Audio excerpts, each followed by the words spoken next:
नमस्कार दोस्तों, पीएलटेक्स में आपका स्वागत है। दोस्तों आज की इस क्लास में आपको UP triple S C VDO re exam 2022 के लिए घटना चक्र टो सीरीज का प्रैक्टिस सेट दूसरा लेकर आया हूं और इस प्रैक्टिस सेट के रीजनिंग के 50 क्वेश्चंस को सॉल्व करेंगे इस क्लास में। दोस्तों यदि आप हमारे चैनल पर नए हैं तो चैनल को सब्सक्राइब कीजिए, लाइक कीजिए, शेयर कीजिए। दोस्तों आइए शुरू करते हैं क्वेश्चन नंबर 51 से। क्वेश्चन नंबर 51 है, यहाँ 5 शब्द दिए गए हैं जिनमें से 4 किसी न किसी प्रकार से एक समान है और एक इनमें से भिन्न है। तो भिन्न का चयन करें। नेवला, उदबिलाव, शाही, चूहा, गिनी पिग। तो आपको इस क्वेश्चन का राइट आंसर देना है जो इसमें से भिन्न हो। तो यहाँ पे इस क्वेश्चन का राइट आंसर हो जाएगा दोस्तों ऑप्शन सी राइट आंसर हो जाएगा, नेवला। क्योंकि नेवला जो है वो कॉर्निवोरस के अंतर्गत आता है, यानी कि हम कह सकते हैं कि जो नेवला होता है वो मांसाहारी होता है, मांसाहारी गण के अंतर्गत आएगा। और बाकी सभी जो ऑप्शंस हैं ये आपके रोडेंट में आएंगे, कृंतक गण के अंतर्गत आएंगे। तो याद रखिएगा। अगला क्वेश्चन, क्वेश्चन नंबर 52 है, इन विकल्पों में से उस चित्र का चयन करें जिसके साथ चित्र सी का वही संबंध है जो आकृति बी और ए के बीच है। तो इस यहाँ पे इस क्वेश्चन का दोस्तों राइट आंसर हो जाएगा, जिस प्रकार संबंध में चित्र ए और बी में है उसी प्रकार सी का संबंध बी से हो जाएगा। दोस्तों यहाँ पे ऑप्शन बी राइट आंसर हो जाएगा, बी से संबंध होगा। दोस्तों ध्यान रखिएगा। अगला क्वेश्चन, क्वेश्चन नंबर 53, निम्नलिखित शब्दों की सूची में से भिन्न शब्द का चयन करें। अनसुना करना, परिहार, पहचानना, अस्वीकार, उपेक्षा, अनदेखी, आंख छिपाना, भूलना, अवहेलना। तो यहाँ पे इस क्वेश्चन का दोस्तों आपको राइट आंसर का चयन करना है।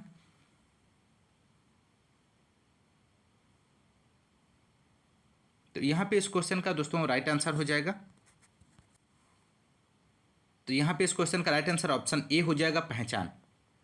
पहचान जो शब्द है वो अन्य से भिन्न है, इसलिए ऑप्शन यहाँ पे ए राइट आंसर हो जाएगा। दोस्तों अगला क्वेश्चन, क्वेश्चन नंबर 54, विषम शब्द का चयन करें। तो विषम शब्द का दिए गए ऑप्शंस में से आपको चयन करना है।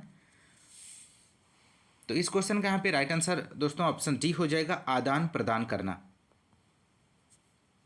इसका सही जवाब है। अगला क्वेश्चन, क्वेश्चन नंबर 55, एक एयरलाइन में 120 यात्रियों को हॉट ड्रिंक्स और आइस टी परोसे गए। 75 यात्रियों ने हॉट ड्रिंक्स का आनंद लिया और 62 ने आइस टी का आनंद लिया।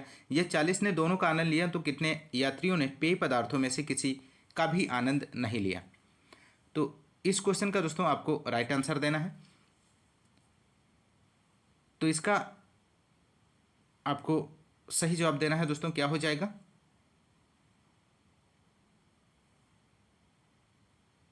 तो यहाँ पे दोस्तों हो जाएगा, किसी भी पेय पदार्थ का आनंद नहीं लेने वाले व्यक्तियों की जो संख्या हो जाएगी वो 120 हो जाएगी। और 120 से यदि आप 22 और प्लस 40 और प्लस 35 इन सभी को जोड़ करके यदि आप इसको घटा देते हैं तो 23 प्राप्त हो जाता है। तो विकल्प यहाँ पे सी राइट आंसर हो जाएगा, क्योंकि टोटल जो थे यात्री 120 थे और उसमें से आपको 22 और 40 और 35 इन सभी को जोड़ करके जब आप घटा देंगे तो आपको सही आंसर का पता चल जाएगा। ऑप्शन सी राइट आंसर हो जाएगा। अगला क्वेश्चन, क्वेश्चन नंबर 56, नीचे दिए गए वेन आरेख का अवलोकन कीजिए। तो यहाँ पे इस क्वेश्चन का आपको सॉल्व करना है इस क्वेश्चन को, और यहाँ पे आपको नीचे दिए गए क्वेश्चंस को आप देख लीजिए। बताए कौन सा विषय सबसे अधिक छात्रों का चुना गया है। तो यहाँ पे इस क्वेश्चन का राइट आंसर हो जाएगा, विज्ञान विषय को सबसे अधिक छात्रों द्वारा चुना गया है। ऑप्शन डी राइट आंसर हो जाएगा।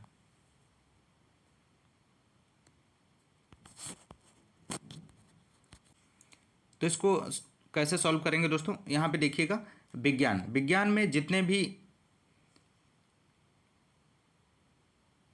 ऑप्शंस दिए गए हैं इन सभी को आप ऐड करेंगे तो आपको प्राप्त हो जाएगा। विज्ञान के अंतर्गत 19 दिया गया है, 15 दिया गया है और 13 दिया गया है और 16 और प्लस 18 और प्लस 20 और प्लस 18 इन सभी को जब आप ऐड करेंगे तो आपको प्राप्त हो जाएगा 119, जो दिए गए अन्य विषयों से सबसे ज़्यादा आपको प्राप्त हो जाएगा। तो इसलिए यहाँ पे इस क्वेश्चन का राइट आंसर ऑप्शन डी हुआ है, विज्ञान, डी राइट आंसर हो जाएगा। अगला क्वेश्चन, क्वेश्चन नंबर 57 है। नीचे दिए गए वेन आरेख में षटभुज पुलिस अधिकारियों को दर्शाता है, त्रिभुज पिता को दर्शाता है, वर्ग खेल प्रतियोगियों को दर्शाता है और व्रत स्नातकों को दर्शाता है। विभिन्न खंडों में संख्याएं व्यक्तियों की संख्या है। तो यहाँ पे इस क्वेश्चन का दोस्तों आपको राइट आंसर देना है। तो कितने पुलिस अधिकारी स्नातक और पिता हैं लेकिन खेल प्रतियोगी नहीं हैं। तो यहाँ पे इस क्वेश्चन का राइट आंसर हो जाएगा दोस्तों, कुल विद्यार्थी आपको इसमें देखने हैं। तो यहाँ पे कितना है, 19 दिया गया। 19 जो है पुलिस अधिकारी स्नातक और पिता हैं लेकिन खेल प्रतियोगी नहीं है।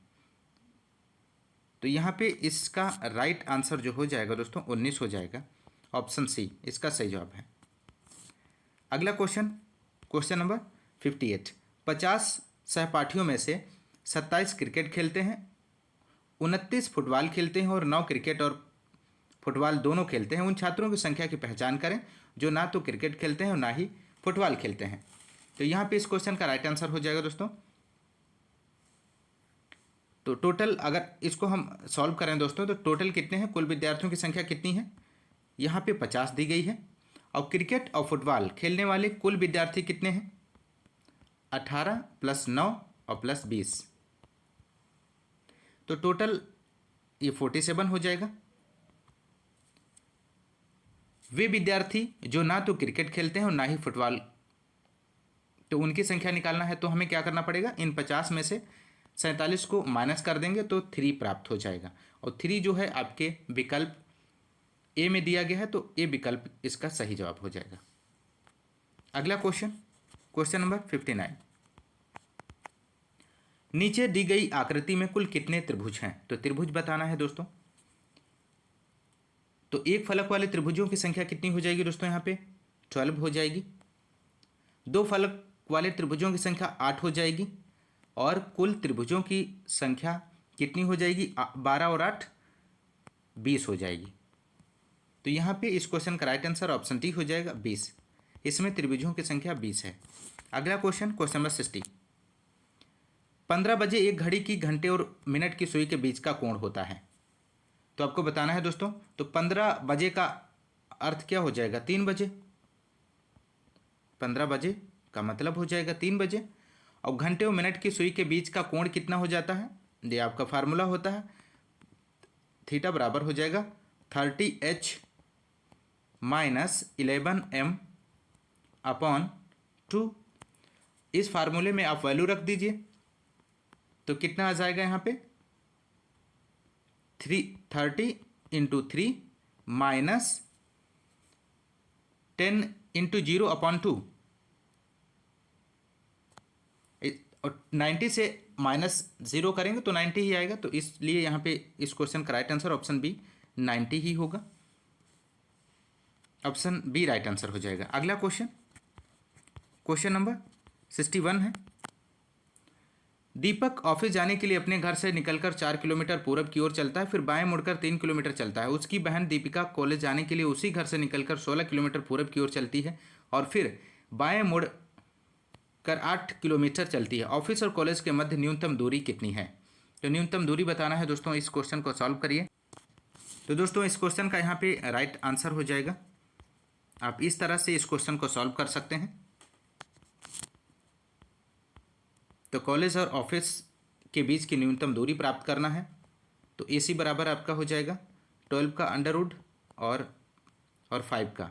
इसका वर्क करेंगे 144, 25 हो जाएगा। इसको ऐड करेंगे तो 169 होगा और 169 का जब आप वर्गमूल लेंगे, अंडर रूट करेंगे तो आपका 13 प्राप्त हो जाएगा। तो यहाँ पे इस क्वेश्चन का जो राइट आंसर हो जाएगा वो 13 हो जाएगा, 13 kilometre, option B right answer है। अगला क्वेश्चन, क्वेश्चन नंबर 62। हनीफ को इच्छा होती है कि वह अपने दोस्त जोसेफ के घर का पता लगाए, जिसका घर उसके घर से 20 किलोमीटर पूर्व की ओर है। हनीफ अपने घर से उत्तर की ओर 5 किलोमीटर चल पड़ता है और दाहिना मोड़ लेते हुए और 11 किलोमीटर चलता है। फिर वह दाहिना मोड़ लेता है और 9 किलोमीटर चलता है। फिर वह बायां मोड़ लेता है और 9 किलोमीटर चलता है। उस जगह पर आकर वह जोसेफ को ढूंढने में मुश्किल में पड़ जाता है और रुक जाता है। वहाँ से कितनी दूरी और किस दिशा में हनीफ को चलना चाहिए ताकि वह जोसेफ का घर का पता कर सके? तो ऑप्शन ए दिया गया है, उसे बाईं ओर मुड़कर 9 किलोमीटर चलना चाहिए। ऑप्शन बी है, उसे दाईं ओर मुड़कर 4 किलोमीटर चलना चाहिए। तो ये आपका क्वेश्चन का सॉल्व रहा दोस्तों। तो इस क्वेश्चन के अकॉर्डिंग ये आपका सॉल्यूशन दिया गया है। तो इसके अनुसार इस क्वेश्चन का जो राइट आंसर हो जाएगा, हनीफ को बाईं ओर मुड़कर 4 किलोमीटर उत्तर की दिशा में चलना होगा ताकि जोसेफ के घर पहुंच सके। तो यहाँ पे इस क्वेश्चन का जो राइट आंसर हो जाएगा 4 किलोमीटर हो जाएगा, ऑप्शन बी, उसे दाईं ओर मुड़कर 4 किलोमीटर चलना चाहिए। अगला क्वेश्चन,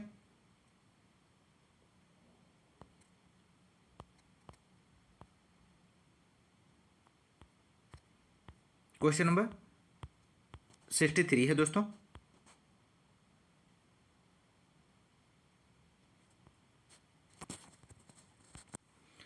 दोस्तों इस क्वेश्चन का यहाँ पे राइट आंसर ऑप्शन सी हो जाएगा, उसे बाईं ओर मुड़कर 4 किलोमीटर चलना चाहिए। ऑप्शन सी राइट आंसर है दोस्तों, ध्यान रखिएगा। अगला क्वेश्चन, क्वेश्चन नंबर 63 है, यदि 18 फरवरी 2005 को शुक्रवार है तो 18 फरवरी 2007 को कौन सा दिन होगा? तो इस क्वेश्चन को आप दोस्तों सॉल्व करिए और इस क्वेश्चन का राइट आंसर दीजिए, क्या हो जाएगा? तो यहाँ पे आप इस तरह से सॉल्व कर सकते हैं कि 18 फरवरी 2005 को दिन क्या है? शुक्रवार है। 18 फरवरी 2006 को शनिवार है।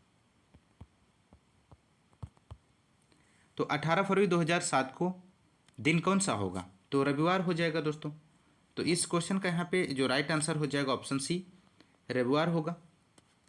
अगला क्वेश्चन, क्वेश्चन नंबर 64 है, दिए गए 4 विकल्पों में से 3 विकल्प तार्किक रूप से संबंधित हैं, उस विकल्प का चयन करें जो अलग है।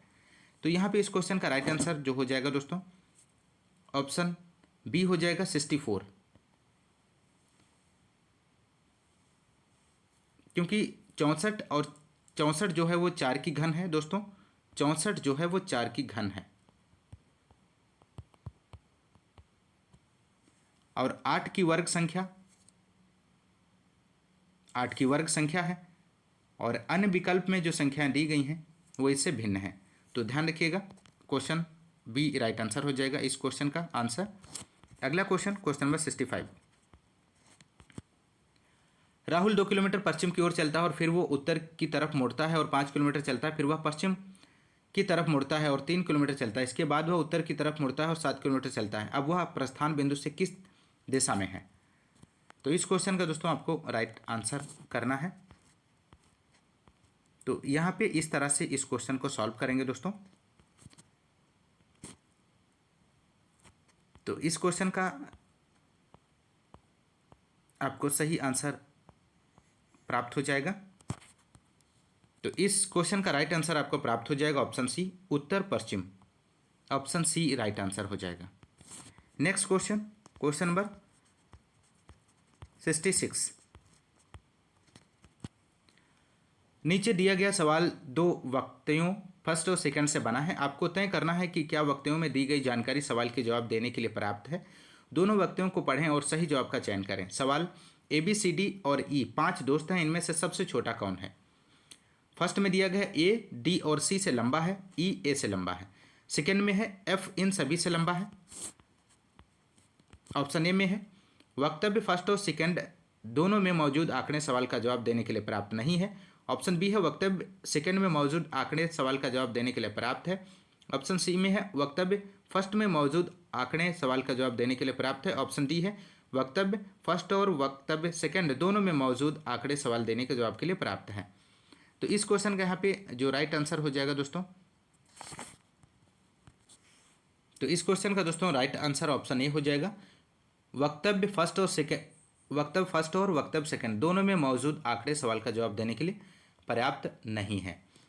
ऑप्शन ए राइट आंसर हो जाएगा। अगला क्वेश्चन, क्वेश्चन नंबर 67। नीचे दिया गया सवाल एक वक्तव्य के रूप में है तथा और उसके बाद पूर्वानुमान फर्स्ट और सेकेंड दिए गए हैं। आप मान सकते हैं कि वक्तव्य में कहा गया है सब सत्य है।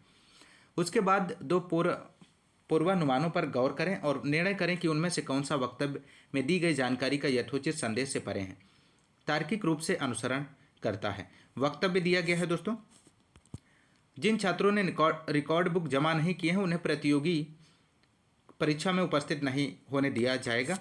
पूर्वानुमान है, प्रायोगिक परीक्षाएं छात्रों को तकनीकी रूप से विषय में मजबूत बनाती हैं। सेकंड है, रिकॉर्ड बुक प्रायोगिक परीक्षा में भाग लेने के लिए अनिवार्य है। तो यहाँ पे आपको इस क्वेश्चन का सही आंसर देना है। तो इस क्वेश्चन का यहाँ पे राइट आंसर हो जाएगा ऑप्शन बी राइट आंसर हो जाएगा दोस्तों। यहाँ पे केवल पूर्वानुमान सेकंड निहित है। अगला क्वेश्चन, क्वेश्चन नंबर 68। निम्नलिखित श्रृंखला में प्रश्न चिन्ह के स्थान पर क्या आएगा? तो दोस्तों आपको बताना है। तो यहाँ पे इस क्वेश्चन का राइट आंसर हो जाएगा दोस्तों, ऑप्शन ए हो जाएगा, 53 हो जाएगा। तो इस क्वेश्चन को दोस्तों सॉल्व करिए। तो इसको इस प्रकार से आप सॉल्व कर सकते हैं। 10 और 13 के बीच में कितने का अंतर है? +3 का है। उसी प्रकार 17 और 24 के बीच में कितना अंतर है? 13 और 17 के +4 का अंतर है दोस्तों।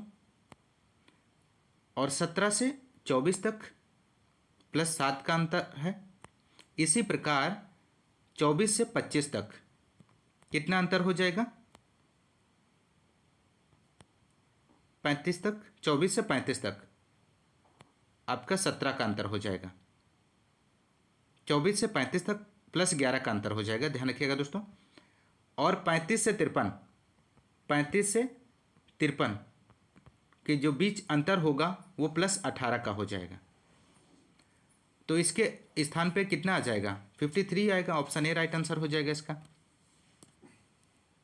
अगला क्वेश्चन, क्वेश्चन नंबर 69 है। निम्नलिखित प्रश्न में 3 कथन और 2 निष्कर्ष दिए गए हैं। निष्कर्ष पढ़ें और तय करें कि कौन सा निष्कर्ष तार्किक रूप से कथनों का अनुसरण करता है। कथन दिया गया है, कुछ स्क्रीन डिस्प्ले हैं, सारे मॉनिटर डिस्प्ले हैं, सारे मॉनिटर बॉक्स हैं। नीचे निष्कर्ष दिया गया है, कुछ डिस्प्ले बॉक्स हैं। सेकंड है, कुछ मॉनिटर स्क्रीन है। तो ऑप्शन ए दिया गया है, पहला और दोनों अनुसरण करते हैं। ऑप्शन बी है, केवल फर्स्ट अनुसरण करता है। ऑप्शन सी है, ना तो फर्स्ट और ना तो सेकंड अनुसरण करता है। ऑप्शन डी है, केवल सेकंड अनुसरण करता है। तो इस क्वेश्चन का यहाँ पे जो राइट आंसर हो जाएगा दोस्तों,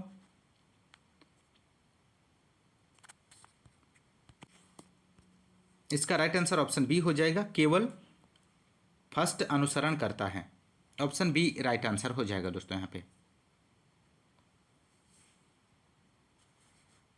अगला क्वेश्चन, क्वेश्चन नंबर 70। निम्नलिखित वाक्यों को पढ़ें और जवाब दें कि निम्न दलीलों में कौन सी प्रबल है। वक्तव्य दिया गया है, क्या स्कूल स्तर पर 9वीं कक्षा तक सभी वार्षिक परीक्षाएं बंद कर देनी चाहिए? दलील दी गई है, हाँ, इससे अधिक से अधिक ग्रामीण छात्रों को माध्यमिक स्तर पर शिक्षा प्राप्त करने का अवसर प्राप्त होता है। सेकंड, नहीं, यह छात्रों को कॉलेज स्तर की शिक्षा हासिल करने में मदद नहीं करेगा। और नीचे ऑप्शन ए में बी और सी, डी, इनमें से आपको सही आंसर का चयन करना है।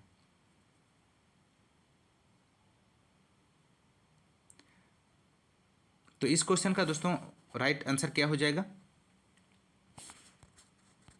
इसका सही जवाब दोस्तों हो जाएगा ऑप्शन सी, केवल दलील सेकेंड प्रबल है। Next question, question number 71। निम्नलिखित प्रश्न में 3 कथन और 2 निष्कर्ष दिए गए हैं। निष्कर्ष पढ़ें और तय करें कि कौन सा निष्कर्ष तार्किक रूप से कथनों का अनुसरण करता है। कथन दिया गया है, कुछ कागज इस्पात हैं, सारे इस्पात धातु हैं, सारी धातुएं काली हैं। निष्कर्ष दिया गया है, फर्स्ट, कुछ कागज धातु हैं। सेकेंड है, सारा इस्पात काला है। तो इसमें से आपको option A, B, C, D दिया गया है, इसमें से आपको सही आंसर का चयन करना है। तो यहाँ पे इस क्वेश्चन का राइट आंसर हो जाएगा दोस्तों, निष्कर्ष फर्स्ट और सेकंड दोनों अनुसरण करते हैं। ऑप्शन सी राइट आंसर हो जाएगा। फर्स्ट और सेकंड दोनों अनुसरण करते हैं। Next question, question number 72। निम्न में से कौन सी आकृति इनके बीच में रिश्ते को दर्शाती है? Africa, Seychelles, Victoria.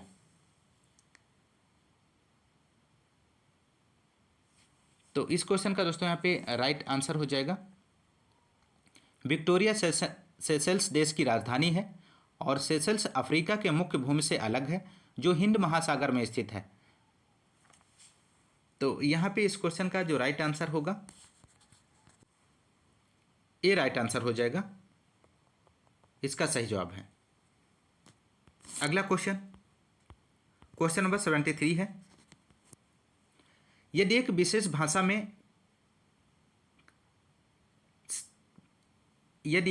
भाषा में कैप्चर को ECV, EJ, GT के रूप में कोडबद्ध किया जाता है तो लेदर को उस कोड भाषा में किस रूप में कोडबद्ध किया जाएगा? तो यहाँ पे इस क्वेश्चन का राइट आंसर हो जाएगा दोस्तों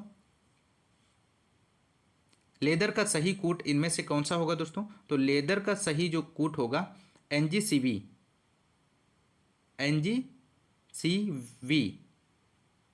JGT। Option D right answer हो जाएगा, NGCV, JGT। इसको इस तरह से आप सॉल्व कर सकते हैं। कैप्चर को ECVE, JGT आएगा, उसी प्रकार से आप लेदर को इस प्रकार से लिख सकते हैं। तो इसका सही जवाब हो जाएगा लेदर का सही कूट NGCV, JGT आएगा। अगला क्वेश्चन, क्वेश्चन नंबर 74 है। किसी कोड भाषा में कैरियर को XZI, VVI के रूप में कोड किया गया है, उसी भाषा में एग्जाम को कैसे कोड किया जाएगा? तो इस क्वेश्चंस को भी देख लीजिए। जिस प्रकार करियर को वर्णमाला का सीधा क्रम XZI, VVI हो गया है, वर्णमाला का उल्टा क्रम उसी प्रकार से एग्जाम को आप E से V हो जाएगा, X से C, A से Z, M से N हो जाएगा।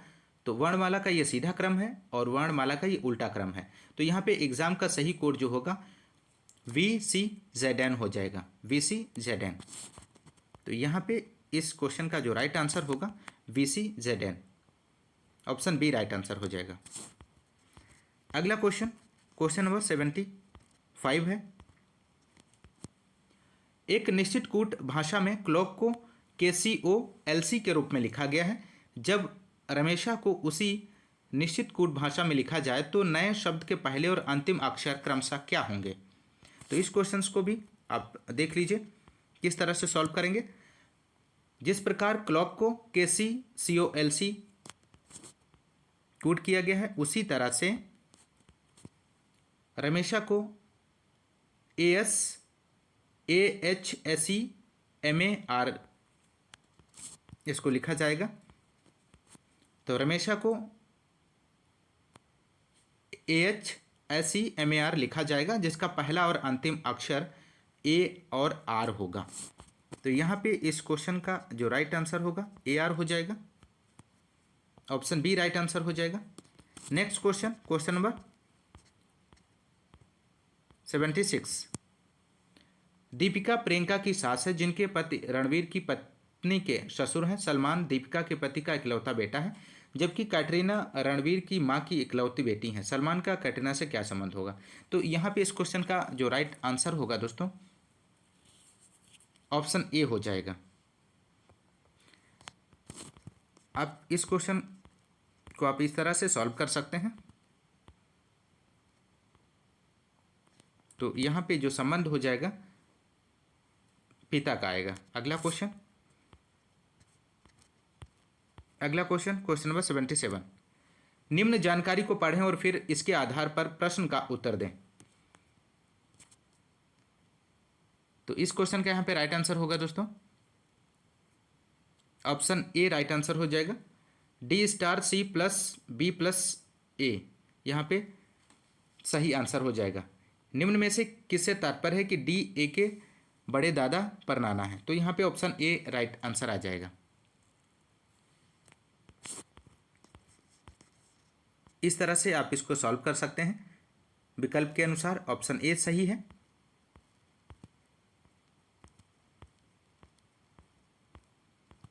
अगला क्वेश्चन, क्वेश्चन नंबर 78। निखिल जो कि रमन का पुत्र है, ईशा से कहता है अपनी माँ रिया मेरे पिता की छोटी बहन है और मेरे पिता सुरेश की दूसरी संतान है। सुरेश का ईशा से क्या संबंध है? तो आपको इसमें संबंध बताना है दोस्तों। तो इसका राइट आंसर ऑप्शन डी हो जाएगा, दादा और नाना। क्योंकि ईशा सुरेश की पुत्री है, इसलिए सुरेश ईशा के नाना होंगे। विकल्प डी इसका सही जवाब है दोस्तों। और इस तरह से आप सॉल्व कर सकते हैं इस क्वेश्चन को।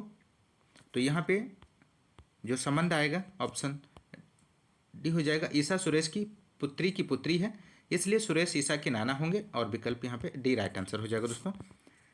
अगला क्वेश्चन, क्वेश्चन नंबर 79। यदि कैपिटल एस स्मॉल ए कैपिटल आर का अर्थ है कि एस आर का पिता है, एस एम आर का अर्थ है कि एस आर की बहन है, तो एस डी आर का अर्थ है कि एस आर का भाई है, तो निम्नलिखित में से किसका अर्थ है कि ए सी की बुआ है? तो यहाँ पे इस क्वेश्चन का राइट आंसर क्या हो जाएगा दोस्तों? ऑप्शन बी राइट आंसर हो जाएगा, ए एम बी ए सी इसका सही जवाब हो जाएगा। इसको इस तरह से आप सॉल्व कर सकते हैं। S A R S R का पिता है, S M R S R की बहन है, S D R S R का भाई है। विकल्प ए से यदि आप इसको देखते हैं तो आपको यहाँ पे आंसर आपको प्राप्त हो जाता है। अगला क्वेश्चन, क्वेश्चन नंबर 80। नीचे दिया गया सवाल दो वक्तव्यों फर्स्ट और सेकंड से बना है। आपको तय करना है कि क्या वक्तव्यों में दी गई जानकारी सवाल के जवाब देने के लिए पर्याप्त है। दोनों वक्तव्यों को पढ़ें और सही जवाब का चयन करें। सवाल, अनिका की कक्षा में कितने लड़के उससे छोटे हैं? तो अब फर्स्ट दिया गया है उसकी कक्षा में 30 लड़के हैं, जिसमें से 19 लड़के अनिका से लंबे हैं। सेकंड दिया गया, जब अनिका की कक्षा में छात्रों को उनके ऊंचाई के आरोही क्रम में खड़ा किया गया तो अनिका ऊपर के क्रम से सभी छात्रों में 25वें और लड़कों में 7वें स्थान पर रही। तो वक्तव्य के अनुसार आपको यहाँ पे आंसर देना है। तो इस क्वेश्चन का दोस्तों सही जवाब क्या हो जाएगा? दोस्तों इस क्वेश्चन को वक्तव्य फर्स्ट से यदि हम देखें तो अनिका से 19 लड़के लंबे हैं, तो अनिका से छोटे लड़के कितने हो जाएंगे? तो 30 में से यदि आप 20 इसको माइनस करते हैं तो 10 प्राप्त हो जाता है। तो 20वां लड़का अनिका स्वयं होगा। तो वक्तव्य सेकेंड में कक्षा में कुल छात्र नहीं दिया गया है, जिससे प्रश्न का उत्तर नहीं दिया जा सकता है। तो वक्तव्य फर्स्ट में मौजूद आंकड़े सवाल का जवाब देने के लिए प्राप्त हैं। तो यहाँ पे आपका जो ऑप्शन हो जाएगा ऑप्शन सी राइट आंसर हो जाएगा। वक्तव्य फर्स्ट में मौजूद आंकड़े सवाल का जवाब देने के लिए पर्याप्त हैं, यहाँ पे सही जवाब हो जाएगा। अगला क्वेश्चन, क्वेश्चन नंबर 81 है। नीचे दिया गया सवाल एक वक्तव्य के रूप में है तथा उसके बाद पूर्वानुमान फर्स्ट सेकंड दिए गए हैं। आप मान सकते हैं कि वक्तव्य में कहा गया है सब सत्य, उसके बाद दो पूर्वानुमानों पर गौर करें और निर्णय करें कि उनमें से कौन सा वक्तव्य में दी गई जानकारी का यथोचित संदेश से परे है, तार्किक रूप से अनुसरण करता है। वक्तव्य दिया गया है नीचे दोस्तों। भारत में पंचवर्षीय योजनाओं में अधिक उपज वाली किस्म के बीज के लिए सब्सिडी देने की नीति अपनाई गई। पूर्वानुमान दिया गया है अधिक उपज वाली किस्म के बीज कृषि क्षेत्र में उत्पादकता को बढ़ा देंगे। सेकंड दिया गया है अधिक उपज वाली किस्म के बीज की तुलना में सामान्य बीज अपेक्षाकृत कम उत्पादक हैं। तो यहाँ पे इस क्वेश्चन का जो राइट आंसर होगा, पूर्वानुमान फर्स्ट और सेकंड दोनों निहित हैं। ऑप्शन बी राइट आंसर हो जाएगा, पूर्वानुमान फर्स्ट और सेकंड दोनों निहित हैं। अगला क्वेश्चन, क्वेश्चन नंबर 82 है। नीचे दिया गया सवाल दो वक्तव्यों फर्स्ट और सेकंड से बना है। आपको तय करना है कि क्या वक्तव्यों में दी गई जानकारी सवाल के जवाब के लिए पर्याप्त है। दोनों वक्तव्यों को पढ़ें और सही जवाब का चयन करें। सवाल, लाइव को कोड भाषा में कैसे लिखा जाता है? फर्स्ट दिया गया है लाइव को C@52 के रूप में लिखा जा सकता है। सेकेंड है पोएम को 5#3 के रूप में लिखा जा सकता है। वक्तव्य पहला दिया गया है वक्तव्य फर्स्ट और सेकंड दोनों में मौजूद आंकड़े सवाल का जवाब देने के लिए पर्याप्त हैं। सेकंड दिया गया है बी दिया गया है सी और डी, इनमें से आपको आंसर का चयन करना है। तो यहाँ पे इस क्वेश्चन का जो राइट आंसर हो जाएगा दोस्तों, तो दोस्तों इस क्वेश्चन को आप कैसे सॉल्व करेंगे, यहाँ पे देखिएगा। दोनों कथनों से यदि हम बात करें तो लाइफ लाइफ का जो कोड है वो C@52 के रूप में है, और पोएम का 5#3 के रूप में है। अगर हम ई की बात करें तो ई का जो कोड होगा वो 5 होगा। तो लाइव का कोड स्पष्ट नहीं है दोस्तों, तो लाइव का कोड नहीं प्राप्त हो सकता है, तो इसलिए वक्तव्य फर्स्ट और सेकंड दोनों यहाँ पे राइट आंसर हो जाएंगे। वक्तव्य फर्स्ट और सेकंड दोनों निहित हैं, तो यहाँ पे इस क्वेश्चन का दोस्तों राइट आंसर सेकंड हो जाएगा। वक्तव्य फर्स्ट और सेकंड दोनों में मौजूद आंकड़े सवाल का जवाब देने के लिए पर्याप्त नहीं है, ऑप्शन बी राइट आंसर हो जाएगा।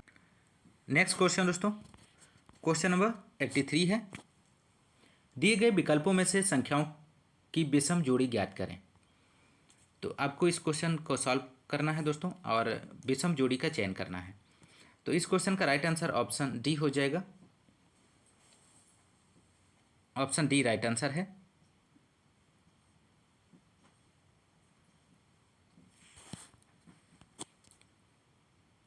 नेक्स्ट क्वेश्चन दोस्तों, क्वेश्चन नंबर 84 है। यदि NUPKIPM शब्द को सुलझाया जाता है तो किसी फल सब्जी का नाम बनता है, उस शब्द का अंतिम अक्षर क्या है। तो दोस्तों इस क्वेश्चन का राइट आंसर ऑप्शन सी हो जाएगा, क्योंकि इस शब्द को जब आप सुलझाएंगे तो इसका सही जो मीनिंग आएगा पंपकिन आएगा। पंपकिन का लास्ट जो एन आएगा, ऑप्शन सी सही है। अगला क्वेश्चन, क्वेश्चन नंबर 85। यदि लाल को हरा कहा जाता है, हरा को पीला कहा जाता है, पीला को लाल कहा जाता है, तो ट्रैफिक सिग्नल पर निम्नलिखित में से कौन सा रंग जाइए का संकेत देगा। तो यहाँ पे इस क्वेश्चन का जो राइट आंसर हो जाएगा दोस्तों, ट्रैफिक सिग्नल पर जाइए का संकेत हरा रंग देता है, परंतु प्रश्न में हरा को पीला कहा गया है, तो यहाँ पे संकेत पीला रंग देगा, जाइए का संकेत पीला रंग देगा। तो यहाँ पे राइट आंसर ऑप्शन सी हो जाएगा, पीला। अगला क्वेश्चन, क्वेश्चन नंबर 86। श्रृंखला को पूरा करने के लिए सही विकल्प से रिक्त स्थान को भरें। तो यहाँ पे इस क्वेश्चन का जो राइट आंसर हो जाएगा ऑप्शन बी हो जाएगा, ELFC हो जाएगा इसका सही जवाब। अगला क्वेश्चन, इस तरह से आप 86 क्वेश्चंस को सॉल्व कर सकते हैं। तो यहाँ पे ELFC आ जाएगा आंसर इसका। अगला क्वेश्चन, क्वेश्चन नंबर 87 है। श्रृंखला को पूरा करने के लिए सही विकल्प से रिक्त स्थान को भरें। तो यहाँ पे इस क्वेश्चन का जो राइट आंसर होगा ऑप्शन सी हो जाएगा, 21 RM हो जाएगा। नेक्स्ट क्वेश्चन, इस तरह से आप इसको सॉल्व कर सकते हैं, 21 RM आएगा। अगला क्वेश्चन, क्वेश्चन नंबर 87। श्रृंखला को पूरा करने के लिए सही विकल्प से रिक्त स्थान को भरिए। तो ऑप्शन यहाँ पे रिक्त स्थान की जगह पे ऑप्शन ए आ जाएगा, बी आंसर सही होगा इसका।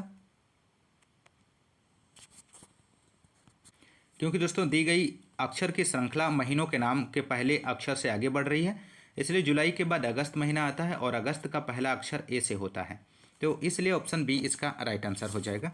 अगला क्वेश्चन, क्वेश्चन नंबर 89। अंजू प्रीति से छोटी है, सोहन संजय प्रीति से बड़े हैं, परंतु सुधा से छोटे हैं, जो श्रीधर के उम्र के ही बराबर हैं, अतः श्रीधर हैं। तो आपको बताना है श्रीधर। तो श्रीधर यहाँ पे इस क्वेश्चन का जो राइट आंसर होगा, तो यहाँ पे राइट आंसर ऑप्शन ए हो जाएगा, अंजू से बड़ा होगा। अगला क्वेश्चन, क्वेश्चन नंबर 90 है। 89 को इस तरह से आप सॉल्व करेंगे तो आपको इसका आंसर प्राप्त हो जाएगा। अगला क्वेश्चन, क्वेश्चन नंबर 90। अक्षरों और संख्याओं की निम्नलिखित श्रृंखला पर विचार कीजिए। ये श्रृंखला दी गई है और दाएं से 31वें अक्षर के दाएं तरफ 17वें स्थान पर क्या आता है। तो यहाँ पे इस क्वेश्चन का जो राइट आंसर होगा, यू अक्षर आएगा 17वें स्थान पर। दाएं से 31वें स्थान पर जेड अक्षर है और जेड के दाएं 17वें स्थान पर यू अक्षर आएगा, ऑप्शन बी राइट आंसर है। अगला क्वेश्चन नंबर 91। निम्नलिखित क्रम स्थापन का अध्ययन करें और प्रश्न का उत्तर दें। ए हैज B7 एंड 6 रुपये प्लस माइनस @ *9 10C। यदि उपरोक्त क्रम में से सभी संख्याओं प्रतीक निकाल दिए जाएं तो सभी संभावित 3 अक्षरों के संयोजन की कुल संख्याओं की पहचान करें।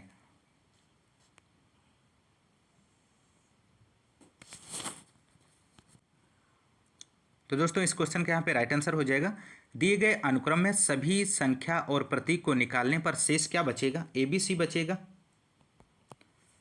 अब 3 अक्षर के संयोजन की कुल संख्या कितनी हो गई?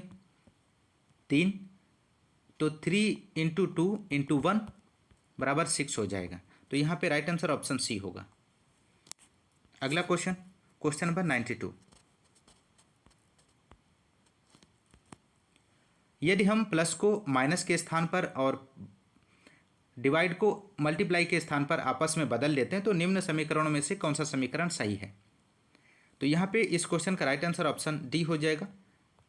डी ऑप्शन सही है, क्योंकि इसको जब आप सॉल्व करेंगे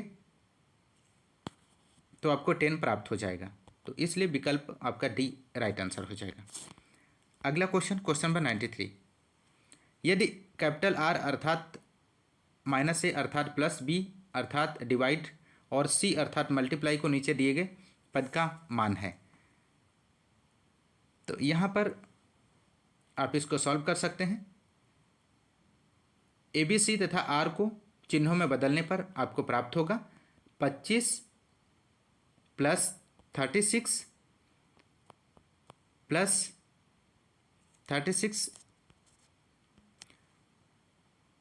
25 + 36 × 2 डिवाइड 4 और -11।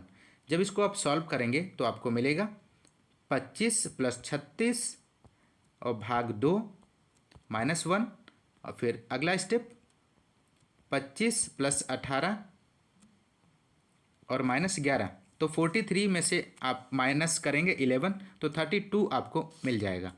तो यहाँ पे राइट आंसर ऑप्शन ए हो जाएगा। अगला क्वेश्चन नंबर 94। नीचे दी गई संख्याएं किसी विशेष गणितीय संक्रिया पर आधारित है। नीचे दिए गए विकल्पों में से उसे चुनें जो उसी गणितीय संक्रिया का अनुसरण करता है। तो इस क्वेश्चन का यहाँ पे आपको राइट आंसर देना है। इसको सॉल्व करिए, तो इसको सॉल्व करने के बाद आपको प्राप्त होगा ऑप्शन सी राइट आंसर हो जाएगा। 90, 72, 54 इसका सही जवाब हो जाएगा,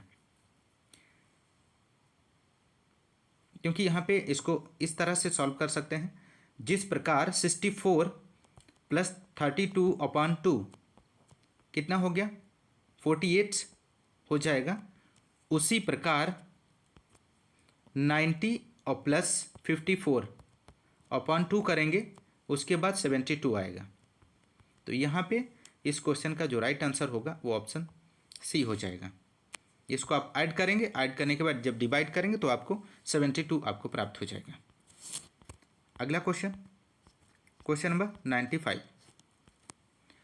एक झुंड में कुछ गाय, बैल एवं 45 मुर्गियां हैं। प्रति 15 जानवरों पर एक ग्वाला रखवाली करता है। बैलों की संख्या गायों से दुगनी है। यदि कुल सिरों की संख्या पैरों की संख्या से ग्वालों सहित 186 कम है तो वहाँ कितने ग्वाले होंगे?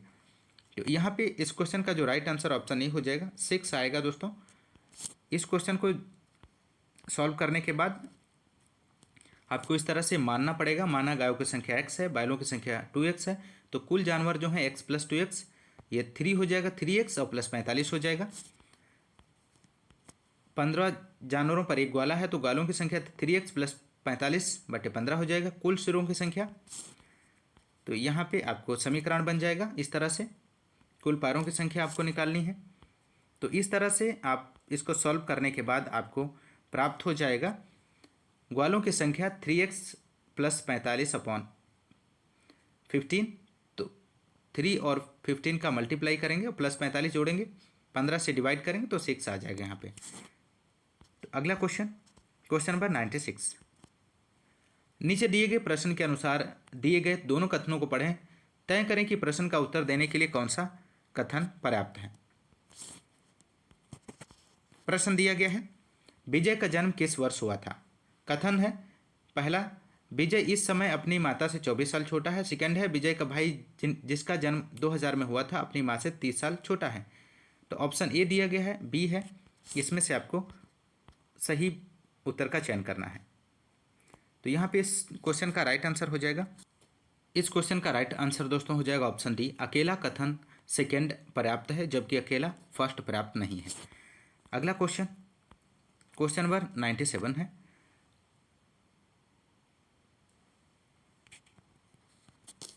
दोस्तों यहाँ पे इस क्वेश्चन का राइट आंसर ऑप्शन डी होगा, दोनों कथन फर्स्ट और सेकंड पर्याप्त हैं।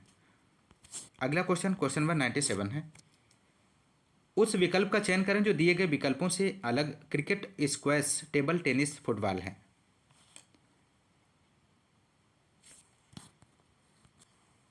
तो इस क्वेश्चन का दोस्तों यहाँ पे राइट आंसर ऑप्शन बी हो जाएगा, फुटबॉल। फुटबॉल जो है अन्य से भिन्न है।